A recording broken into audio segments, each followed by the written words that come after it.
እንዴት ዋላችሁ? አሰልጣኝ ቀራለም ድንጋሮ እባላለሁ። ዛሬ ይዤላችሁ የቀረብኩት አውቶማቲክ ስታር ዴልታ እንዴት እንደሚሰራ አብረን እናያለን። ቢአይ ሰልጣኞች ሲኦሲ ለመሰልጠን የምትፈልጉት እንዲሁም ስታር ዴልታ እንዴት ይሰራል የሚለውን ተከታተሉኝ። ከመጀመራችን በፊት ሞተር ኮንትሮሎቹ ወይም አንድ ሞተር ለማስነሳት በሶስት ይከፈላል። እሱም ዲኦኤል፣ ዳይሬክት ኦንላይን፣ ስታር ዴልታ እና አውቶ ትራንስፎርመር ነው ማለት ነው። ከዛ ውስጥ ዛሬ ሁለተኛውን ስታር ዴልታ እናያለን ማለት ነው። ስታር ዴልታ ስናይ አውቶ ስታር ዴልታ ማለት ነው። በሁለት ነው፣ ማኑዋል አለ፣ አውቶ አለ ማለት ነው። ዳይሬክት ኦንላይን ማኑዋል አለ፣ አውቶ አለ፣ አውቶ ትራንስፎርመር እንዲሁም ስታር ዴልታ አለ። ዛሬ ግን በትኩረት የምናየው ሁለተኛዋ ስታር ዴልታ የምትለዋን የሞተር ኮንትሮል አይነት ናት ማለት ነው። ከረንትሊ የቢአይ ሰልጣኞች ሌቭል 4 ያላችሁ ሰልጣኞቹ ይህን ብትሰሩ ደጋግማችሁ በየአካባቢያችሁ አገኛችሁት ነገር ብትሰሩ ሾፓችሁ ተማሪ ከሆናችሁ ሾፓችሁ ሰልጣኝ ከሆናችሁ የሆነ ቦታ ሄዳችሁ ብትሰሩት ይመረጣል። አንዱ የሲኦሲ ፈተና አንዱ ፕሮጀክት ስለሆነ ማለት ነው። ስለዚህ እንዴት ይነበባል እንዴት ይሰራል የሚለው እንትን ስናይ ስቶፕ አለ፣ ስታርት አለ፣ ከዛ ታይመራችን አለሽ ማለት ነው። የምናቆምበት የምናስጀምርበት አለ ማለት ነው። ስቶፓችንን ስንነሳ በአንድ ፌዝ እንገባለን። ፌዝ በአንድ በኩል እንገባለን። ከማን ተነስተን እዚች ጋር ሰርኪዩት ብሬከር አለችን። ከሰርኪዩት ብሬከር ከተነሳን በኋላ በአንድ እንገባለን። በሁለት ከወጣን በኋላ ወደ 3 ቀጥታ እንሄዳለን። ከ3 ሁለት ፑሽ በተን ስታርቱ ጋር ማለት ነው። 3 እንገባለን። ከ3 ቀጥታ 13 እናገናኛለን ማለት ነው። ከ3 13 ከ4 14 እንገባለን ማለት ነው። አሁንም ከ4 ኤ1 ሜን ኮንታክተር ስታር ዴልታ ሞተር ኮንትሮልን ለመስራት 3 ኮንታክተር ያስፈልገናል ማለት ነው። 3 ኮንታክተር ያስፈልገናል ማለት ነው። ምንድነው? ሜን አለ፣ ስታር አለ፣ ዴልታ አለ ማለት ነው። ስለዚህ 3 ኮንታክተር፣ 2 ፑሽ በተን፣ አንድ ታይመር፣ አንድ አውቶማቲካሊ የሆነ ታይመር ያስፈልገናል ማለት ነው። ስለዚህ ቀጥታ ስንመጣ ከ4 14 ይችን ላይን እናያለን ማለት ነው። ይችን ላይን በምናይበት ከ4 14 በሚሄድበት ጊዜ ከ4 ኤ1 ጋር እንሰጣለን፣ ከ4 ኤ2 ጋር እንሰጣለን። ይሄ ታይመር ነው። ይሄ ሜን ኮንታክተር ይባላል። ይሄኛው ቲአር ማለት ምንድነው? ታይመር ሪሌይ ማለት ነው። ታይመር ሪሌይ ባለፈው ዩቲዩብ ጋር ዞር ብላችሁ ተመልሳችሁ ማየት ትችላላችሁ። 2 እና 7 ኢነርጃይዝ ለማድረግ ታይመሯን እንዴት መጠቀም እንዳለብን እዛ ቪዲዮን ማየት ትችላላችሁ። እቺ ቲአር ናት ማለት ነው። አውቶማቲካሊ እንትን የምትለለን እንድሰራ ኦፕሬት እንድታደርግልን የምንገለገልባት ማለት ነው። ከ4 የወጣው ይሄን መስመር ስናይ ከ4 የወጣው አውቶማቲካሊ 14 ከ14 2 እንሰጠዋለን። ከ14 2 ቁጥር የማን የታይመሯ ማለት ነው። ከ2 ቁጥር 8 ቁጥር ሸንት እናደርገዋለን ማለት ነው።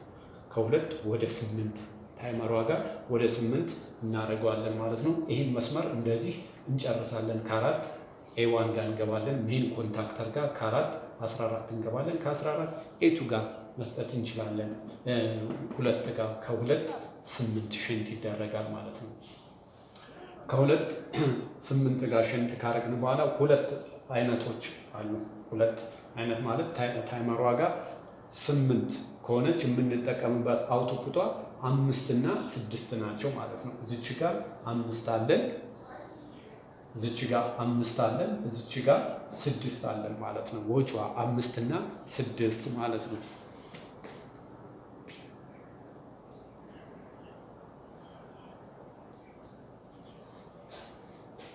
5 6 የምንጠቀምበት ማለት ነው። 5 አለን 6 አለን። ይሄኛው ምንድነው? ከታይመሯ የምትወጣ ማለት ነው። ከ2 ቁጥር ሸንት አረግናት። ከዛ በኋላ ደግሞ 2 ወጪ አላት ማለት ነው። ምን? ኖርማል ኦፕን እና ኖርማል ክሎዝ ማለት ነው። ከዛ ወዲያ ከ5 ከወጣን በኋላ ወደ ዴልታ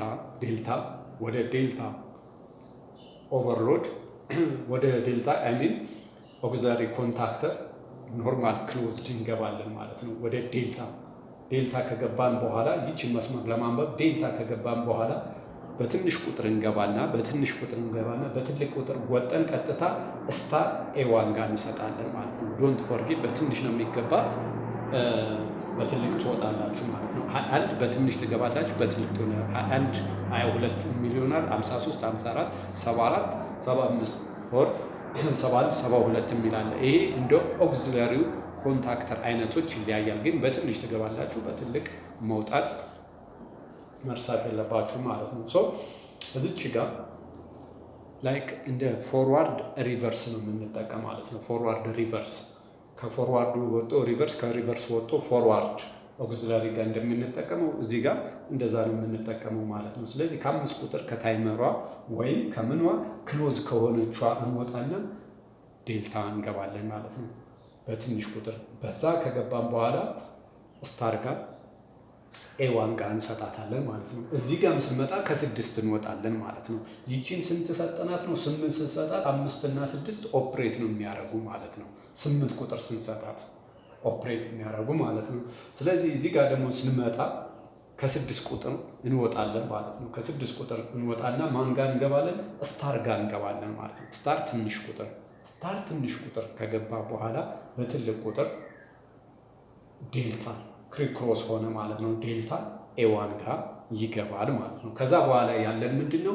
ከሜን ጀምሮ ሜን አለ፣ 7 ቁጥር አለ፣ ኤቱ አለ፣ ኤቱ ስታር፣ ኤቱ ዴልታ፣ ኤቱ በጠቅላላ ሾርት እናደርጋለን ወይም ኒውትራል ላይን ማለት ነው። ኒውትራል ላይን ሾርት እናደርጋለን ከኤቱ ወደ 7 ቁጥር ታይመሯ ጋር ከ7 ቁጥር ለዚህኛው ኤቱ ከዚህኛው ኤቱ ለዚህኛው ኤቱ አድርገን አውቶማቲካሊ ሜን ኒውትራል መስጠት እንችላለን ማለት ነው። ይሄ ኮይሉ ወይም ኮንታክተራችን 220 ከሆነ ይህን ሜትድ እንጠቀማለን። 380 ከሆነ ፌዝ ቱ ፌዝ ይቻላል። ይሄኛውን ኤል1 ከሆነ ኤል2 ወይም እዚህ ጋርኛውን ፌዝ እዚህ ፌዝ መጠቀም እንችላለን። ኮንታክተራችን ግን ምን ሲሆን ነው?